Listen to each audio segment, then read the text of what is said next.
jërë ngeen jëf ñu ñëw seetaan ñu ngi leen di dalatuwaat si programme bi di balance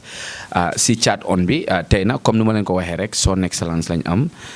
ambassadeur Bassirou Sène muy ambassadeur Sénégal bu toog fii nii si Gambia di la dalal si programme bi. jërëjëf. lu ma la bëgg a njëkk a laajte rek mooy ne pour nga wax si askan bi lan mooy sa tur ak sa taxawaay si réew mi. waaw auzu billahi mina sheytaan rajim bismillahi rahmaani rahim laa xawla wala quwwata illa billahi ali azim bismillahi lazi la yadurru ma ismi shay fi lard wala fi sama wa huwa samiu alim asbil suturi asli umuri kashir xuyu bila kidaay. waaw maa ngi leen di nuyu bu baax di leen sant di leen gërëm man maa ngi tudd Bassirou Sène maay ambassadeur high commissioner bu Sénégal fii ci Gambia maa ngi fi jël service octobre 25 laa jël fii service balaa may ñëw Gambie nag nekkoon naa ambassadeur Sénégal ci France def naa fa juróomi at def naa ambassadeur Sénégal ci Suisse Genève def naa fa benn at ak genn wàll nekk naa ambassadeur Sénégal ci Addis Abeba permanente représentative ci African Union ak ICA juróomi at donc man diplomate de carrière la loolu moo tax ñu indi ma fi maa ngi sant bu baax nag son excellence monsieur Macky Sall mi ma wóolu ba indi ma ci dëkk bu mag bi di Gambie di dëkk bu am solo bu am importance ci politique diplomatique au Sénégal ci bitim réew jërëjëf. jërëjëf son excellence loolu leer na comme lu ma la bëgg a laajte mu nekk lu am solo bi ko dañ dee dégg ambassadeur waaye lan mooy liggéeyu ambassadeur si beneen réew loolu am na solo trop pour ñu ñëw déglu nga gis ñu gën a xam lan mooy liggéeyu ambassadeur. waaw jërëjëf kooku sawar nañ ci tontu ndax ginnaaw ñun ambassadeur de carrière lañu dañoo jàng lan mooy diplomatie. ambassadeur mooy koo xam ne njëkk mooy représenté nguurug Sénégal fii ci Gambie moo tax ñu naan ko ambassadeur extraordinaire et plénipotentiaire moom la nguuram wóolu pour yebal ko ci beneen réew pour mu toogal ko fa di ko fa waxal di ko fa jëfal kooku mooy mandarga bi ci jiitu. beneen mandarga bi mooy maanaam aar négocier accords yi nga xam ne dañ ko war a am diggante ñaari réew yi fekkee dafa am ay accords yu ñu war a am ci wàllu commerce wàllu trade wàllu judiciaire yi wàllu sécurité ak bu mu mënti doon ci engagement ci boobu mooy ñaareelu pàcc bi maanaam fonction de négociation mais fonction de représentation la maanaam moo fi toogal nguurug Sénégal beneen bi mooy fonction de négociation beneen bi mooy fonction de protection ci ñi nga xam ne ñoom laa fi nekkal di seen kilifa communauté sénégalaise bi nga xam ne ñoom laa fi nekkal ñoo fi nekk ak man ku ci am soxla ku ci am coono ku ci am jafe-jafe ambassade bi da cee war a taxaw te ñun ci loolu lañ nekk du ku ci soxla këyit wala carte consulaire wala këyitu juddu wala këyitu gu gaañu wala même ñu war a takk sëy ñun loolu sunu liggéey la. beneen bi nag mooy rataxal baaxal affaire culture affaire njàng mi loolu lépp dañ ko war a saytu aussi nan ba mu gën a baax gën a ratax ñaari peuple yi ñaari kii di demlante di diggalante jàmm ak salaam am ci diggante bi kooku ñeenteelu fonction bi voilà jërëjëf loolu am na solo trop waaye nag wax nga si fànna trade si fànna jokkalanteeg ñaari réew mi pour mu gën a dëgër gisoon nañ si gannaawoon amoon na loo xam ne xawoon naa bañ a dëgër tuuti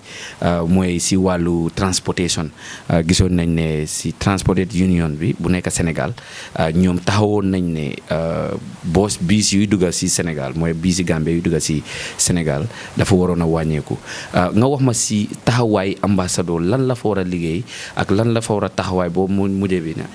ñaari dëkk yi dinañ gën a jokkoo si wàllu transport si wàllu trade ndax loolu lu am solo la lu africain di wax intégration te intégration si ñaari réew mi foog naa moo war a gën a commencé daan balaa ñuy wax beneen boor dama bëgg rek nga wax si boor boobu. waaw jërëjëf kooku aussi sawar nañ ci wax ndax alhamdulilah xam nga ne nañ dëngoo amul ñàkk waxtaan moom voilà bu fekkee ne nit ñi waxtaan lañu rek dinañ comprendre diggante Gambie ak Sénégal yàlla dafa def ñu bokk ci ensemble bu gën a kawe bu gën a mag bu ñuy wooyee ECOWAS. ECOWAS dafa am ay rôle yoo xam ne ñoo nekk ci diggante ñaari fukki réew ak juróom yi nga xam ne ñoo seq ECOWAS ci biir rôle boobu free trade ak free movement daf cee nekk maanaam nit ñi war nañoo mun di dem di dikk war nañoo mun a jaay indi seeni goods ci jàmm ak salaam ci benn bu ñu am benn jafe waaye diggante Sénégal ak Gambie relation bi dafa nekk bu gën a kawe moo tax ñu am relation accord boo xam ne benn agreement boo xam ne saañ nañ ko fii ci mars 2018 bi ñu fi defee premier conseil présidentiel lañ signé boobu accord boobu moo may bis yi mën a jógee Banjul yóbbu nit ñi ba Dakar jógewaat Dakar indiwaat Banjul directement mooy direct flight boo xam ne amul dog fenn amul wàcc karang di jëlaat beneen oto direct. léegi nag boobu bi ñu ko signé dañu def téeméeri licence ak juróom fukk pour Sénégal xam nga Sénégal 17 millions lañu d'habitants ñu ne téeméeri licence pour Gambia compte tenu nombre population yi ñu ne ci biir yooyu ci téeméer ak juróom fukk boobu dinañ ci jël ñeent fukk yoo xam ne wala juróom fukk yoo xam ne pour marchandise la li ci des nekk transport passager maanaam pour nit yi pour Gambie aussi ñu ne ci téeméeri licence yooyu dinañ ci jël fanweer wala lu ko jege pour marchandise pour camion yi yeneen juróom-ñaar fukk yi pour passager la maanaam pour nit yóbbu nit ñi mooy bis yooyu ngay wax. léegi nag dañoo waroon a def licence yooyu defar leen ne bii modèle la dañ ko war a defar ba duñ ko mun a falsifier ndax buñ ko defaree ay kayit kese ku nekk mun na defar sa licence daal di ñëw ne man damay dawal te dañu ko bëgg a contrôler ndax àddina bi léegi insécurité bi ak terrorisme bi ak nit ñi ñuy jaay ak drogue bi tax na dañoo war di xool kay dugg ak kuy génn. il faut donc juróom fukk téeméeri licence yooyu ak juróom fukk pour Sénégal ak téeméeri licence yi pour Gambie ñu xam kan lañ ko jox kañ lañ ko jox ak nan la koy utiliser fu muy jaar ñu xam ne kii baaba la moom moo am bii licence pour yóbbu ay nit wala kii baaba la moom licence pour yóbbu ay marchandises kooku dafa war a nekk xaritoo du tax aussi nga ne damay bàyyi rek ku Sénégalais fu mu jógee ñëw dugg Gambie loolu wóorul ci Gambie ndax ku nekk mën na dugg mun na fi def loo xam ne du lu ñu séentu kenn warul aussi Sénégal ne ubbi frontière am rek ndax ay xarit lañu ku nekk dugg na mu buggee kooku baaxul. dëkk yi dañu am rôle am ay régulation am yoo xam ne nit ñi dañ ko war a respecter lu ñu bëgg dem ak dikk aussi dañoo war a topp yoon ba ku nekk mun a dem ci jàmm ak salaam bu ko defee kenn du gaañ keneen loolu moo tax ñu def loolu. léegi nag dafa yéex pour ñu defar carte yooyu licence yi léegi nag defar nañ leen bi ñu dajee Dakar conseil présidentiel bi passé ñaari dëkk yi waxtaan nañu ñaari ministres yi transport ñaari ministres yi trade ak ministre intérieur yi waxtaan nañu ba juboo nañ ci 31 mars lañ waroon a def daje pour libre circulation ci diggante ñaari réew yi waaye yàlla def feebar bi ñëw ñu tëj boode yi loolu moo tax defuñu ko waaye bu fekkoon ne def nañ lancement boobu ci suba ga normalement ñaari bus bu dëkk bi danañ dem Dakar ñaari bus dem dikk aussi di ñëw fii par jour bu ko defee ñu au moins ñu commencé ci ñaar yooyu en attendant ñuy continuer donc diggante ñaar réew yi jàmm rek moo fi am ay ñagas ku ko fiy gis da nga xamul rek lan moo nekk ci biir waaye jàmm ak salaam moo fi ne ñaari kilifa yi son excellence monsieur Macky Sall ak son excellence monsieur Adama Barrow ñu ngi jokkoo ci téléphone ñu ngi waxtaan guddi ak bëccëg loo yëg ak lu mooy loo yëgul te loolu lu am solo la te chance lañ am ñaari réew yi tey ñu am ñaari kilifa yu mag yooyu di head of state yi juboo bokk gis-gis bokk fu ñu bëgg a dem bokk gis-gis yooyu moo tax rapidement bridge bi nekk tey Farafeñi mun a nekk ndax ñoom ñaar bi ñu toogee rek la alhamdulilah la ñu eggale liggéey bi bridge bi mën a dem ba tax fi mu ne duggante Ziguinchor ak Dakar yoon bi ratax na ndax léegi ku 24 heures ci 24 heures mën nga ñëw cross jàll dem ak dikk alhamdulilah donc loolu mooy wane ne ñaari réew yi ñu ngi jokkoo ñaari gouvernement yi ñu ngi jokkoo ministre Tangara mu ngi jokkoo ministre Amadou Ba guddi ak bëccëg ministre intérieur mu ngi jokkoo ministre intérieur Sénégal guddi ak bëccëg donc jàmm rek moo fi ne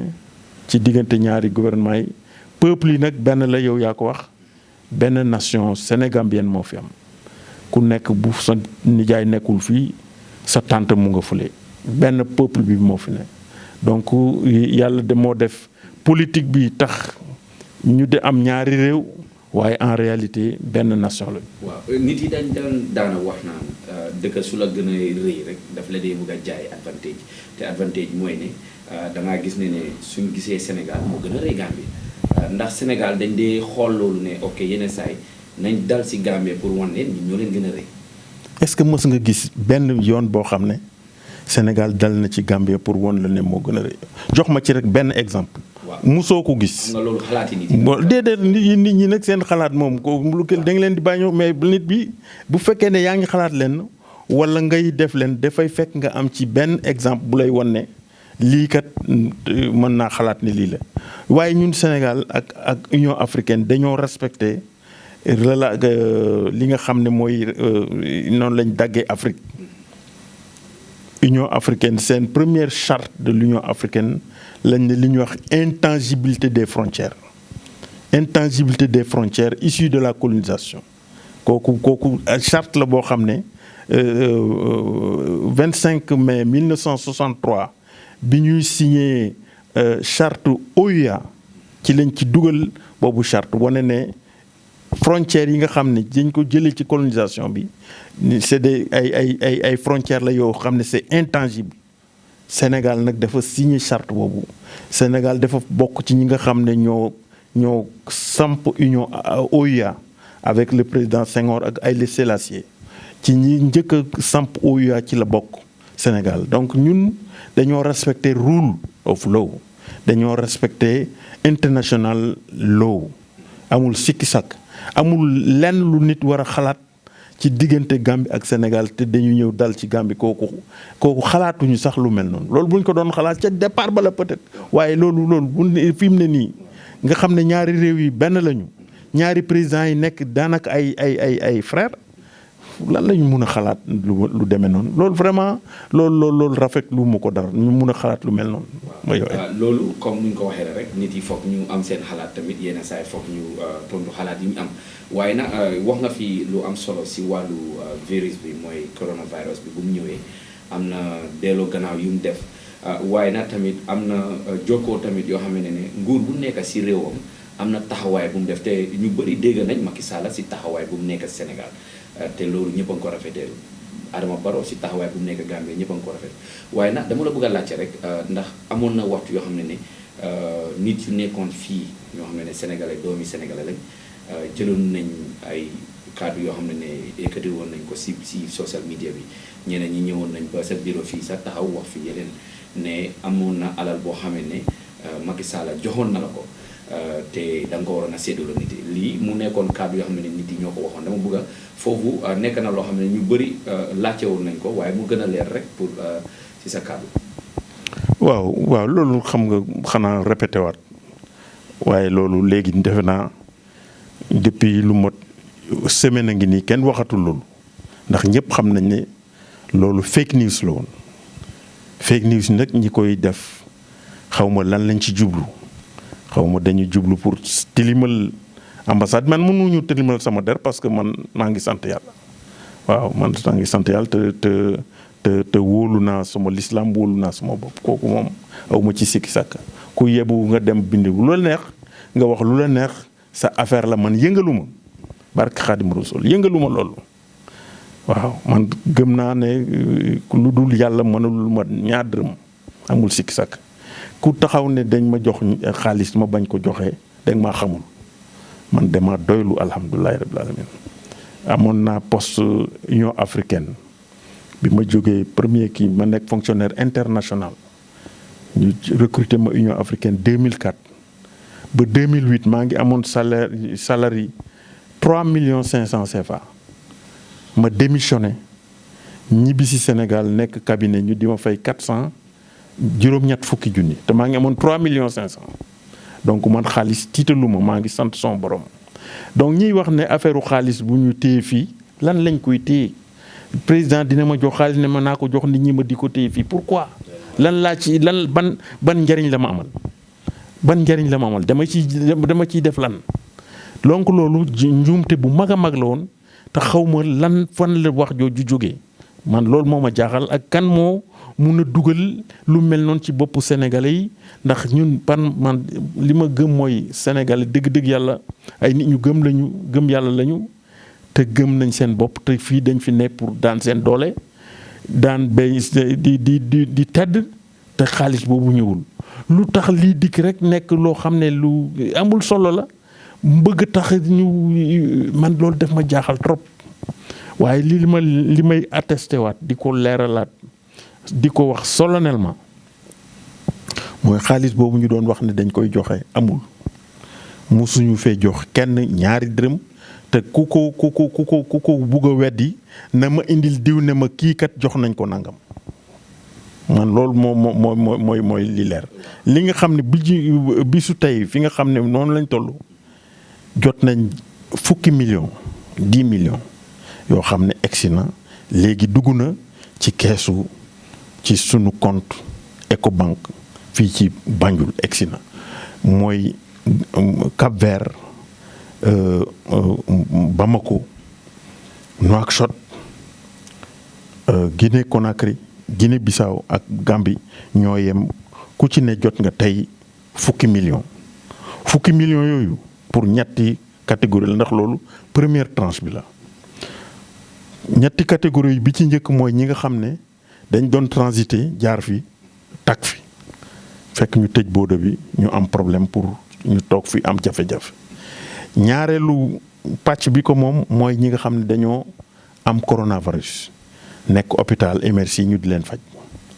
ñetteel bi mooy ñi nga xam ne seen njaboot seen doom dafa dee ci coronavirus dafa gaañu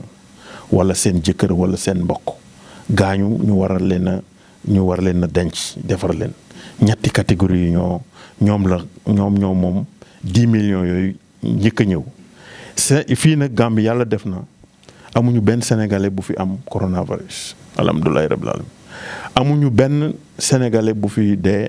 ci coronavirus donc benn catégorie rek moo ci des mooy ñi nga xam ne dañ fee transiter bloqué fii ñoom la ñu am nañ ci ay 17 demande yoo xam ne jot nañ leen ñu ngi leen di instruire dinañ rendre compte Dakar dañ yónnee tur yi Dakar ba pare dajale commission bi ñu xool leen ñu jox leen li nga xam ne moom lañ leen war a jox waaye ñoon joxaguñ leen xam naa lu tàmbalee ci talaata jëm àllarba la ñuy seet nan la ñuy def pour ku ci nekk ñu woo la duñ leen dajale fii ku ci ne yaa ngi sa numéro téléphone dinañ la woo wax la ne nga ñëw tel bis tel heure boo ñëwee nga dem ci comptable mu jox la sa xaalis du man sax maa koy la voilà. wax nga si fukki million bu ñëw te ñu ko war a am mooy catégorie yi ko war a am. ñetti catégorie waaw kay. waaw ndax doomi sénégalais yi nga xam ne nañ tamit ñu ngi fi te probable ñu ngi si business ndax seen excellence Macky Sall am na yeneen xalaat si ñooñu. ñooñu xam nga li ma la wax fukki millions yi mooy première tranche xam nga bu ñu nee première tranche mooy am na deuxième tranche ak peut-être troisième tranche yàlla moo xam. deuxième tranche dina ñëw deuxième tranche mooy ñëpp ñi nga xam ne defoon nañ fi demande léegi dañu garder demande yooyu demande yi dañu ci war a boole nag benn nëmb boo xam ne dañ koy am online dañu war a registre online site bi mooy force covid 19 diaspora dot sec SIC .gouv.sn ma répété ko force covid 19 diaspora point sec point gouv.sn foofu boo ci duggee aussitôt da ngay gis formule bi nga xam ne moom nga war a fil boo ko fiilee da lay laaj sa tur fan nga dëkk ban dëkk nga nekk nga ne Gambie et cetera boo ko fiilee dina la yónnee benn këyit benn numéro numéro boobu nag moom ngay indi moom la ñuy booleeg demande bi nga def fii demande yi ñu def fii yu baax la yu am solo la demande yooyu la ñuy jël boole kook nëmba bi su ko defee commission bi mun a statuer mun a xam lu mu lay jox. donc deuxième tranche boobu noonu lay demee loolu mooy procédure bi. te boobu jotagut. loolu ñëwagul ñu ngi fiil fi mu nekk nii. ñu ngi ci fi mu ne dëkk yu bëri démb bi ma seetee internet maa ngi gis Moïse Sarr bi nga xam ne mooy secrétaire d'État affaires Sénégal de l'extérieur nee na démb bi may xool kii bi ci suba 24,000 enregistrement jot nañ ko démb déjà te affaire bi dimanche rek lañ ko ubbi. waaye bi ñu ubbee démb àllarba démb ci suba déjà lu mot 24,000 ñaar fukki junni ak ñeent ak genn wàll ci sénégalais fiil nañu déjà forme bi ba jot seen ok ci à travers le monde ci 64 ambassades yi ñu am ci àddina bi waaw leena mu am solo ambassadeur bu nekk day xam ñaata nit si doomi réewam moo nekk si moom réew bu mu nekk. waaye na yenn saa di nga gis ne su application si ñëwee day ëppal loolu ndax yooyu gis nga yeneen yoo xam ne daf day am ak lan advice nga am ndax di nga am ñoo xam ne ay sénégalais lañ waaye mun na am ñu carte d'identité ndax ñooñu ban advice nga leen am. non ku amul carte d'identité moom mënuma la considérer sénégalais dafay am carte d'identité mooy tax ma xam ne kii sénégalais la waaye boo ñëwee ne amuloo carte d'identité amuloo benn kayit mënuma leen sénégalais nga. te kayit bi ñu yónnee Dakar aussi mu ngi ci biir document yi ma yor dafa ne pour nga mun a jot ci li ñuy joxe da ngay am carte d'identité wala nga am passeport ñi nga xam ne dañoo nekk transit yu fukk ak juróom-ñaar yi seen passeport la ñuy jël wala nga am carte consulaire voilà loolu mooy document yi nga xam ne bu fekkee ne yoruloo ko jarul sax ngay ñëw. ndax mënuñ la considérer donc noonu la demee léegi nit ñaa ngi fil yaakaar naa ne incha allah bientôt dinañ am deadline boo xam ne buñ ci eggee dinañ ne nangam ñëw fil daal dinañ jox Gambie nangam dinañ jox Bamako nangam Mali et cetera bu ko defee ci kaw loolu la ñuy basé woo ñi nga xam ne nag ñoo fil ba pare ñu indil ñu seen nëmba ñu génne seen demande request yi ñu def fii nga xam ne am na seen carte d'identité ak seen carte consulaire bu ko defee ñu génn ko ñu mën leen a jox li ñu war a am. message bi ma leen di yónnee mooy message yu di leen gërëm di leen sant ci seen taxawaay ndax dañ leen a ràññee ci seen ngor seen njub seen njàmbaar nangu nañoo liggéey nangu nañoo sonn. ñu ngi dimbale seen njaboot yi nekk fii ñu ngi dimbale seen njaboot yi nekk Sénégal kooku maa ngi koy rafetlu maa ngi ciy kontaan ndax dem naa tournée dem naa ba gis man du ma ambassadeur buy toog ci bureau rek non man damay dem ci terrain bi. Covid bii moo ma téye waaye bu nekkuloon loolu daanaka chaque weer def naa sama planning ba pare chaque weer war naa dem ci benn région dem naa Upper Région Basse Bansan Birkama Ba Diareng dëkk yooyu yëpp dem naa fa gis naa sénégalais yi ni ñu nekkee ñu ngi ci géej gi ñu ngi ci ndox mi ñu ngi napp ñu ngi jaay ñu ngi def lu nekk pour mun a tedd kooku dama kontaan ci loolu ma di leen ci féliciter di leen ci béggee moo tax comprendre ma ñiy wax yu dul noonu naan damay joxe xaalis mel ni ñoom dañ ci kii loolu moom loolu laa comprendre ndax damaa gis ni ñu nekkee ci terrain bi dem naa marché Banjul dem naa marché Serekunda gis naa sénégalais yi nañ fa toogee toogaan bu rafet lañ fi toog ñu ngi jël sax xaalis di dimbali nguur gi ànd na gis naa lii waa Brikama def jël nañ xaalis yóbbu ci gouverneur bi man ànd na ak waa marché Banjul ak Birane Sakho ak ñëpp ñu mu àndal ñu dem yóbbu don boo xam ne daanaka toll na diggante 80,000 à 100,000 dalasi jox ko nguur gi ci matériel ànd naa ak waa marché Serekunda ak Baye Dame Diop yóbbu na ñoom 100,000 dalasi ci maire bu Kanifing xam nga loolu ñu am fayda am fulla ñooy def taxawaay bu mel noonu ak am na yeneen ñoo xam ne sax ñu am na lu ñuy liggéey loo xam ne war nañ ko joxe bientôt loo xam ne transporteurs yi nekk ci port bi ñi nekk ci ferry bi ñoom itam am nañ loo xam ne liggéey bu am solo ñu ngi koy def boo xam ne danañ ko joxe aussi mooy wane ne sénégalais yi jàmbaar lañu man gis naa seen taxawaay bu rafet gis naa seen fit gis naa seen njàmbaar donc man pour man ñi nga xam ne ñooy ñëw fii di yuuxu naan nañ leen jox seen xaalis ñooñu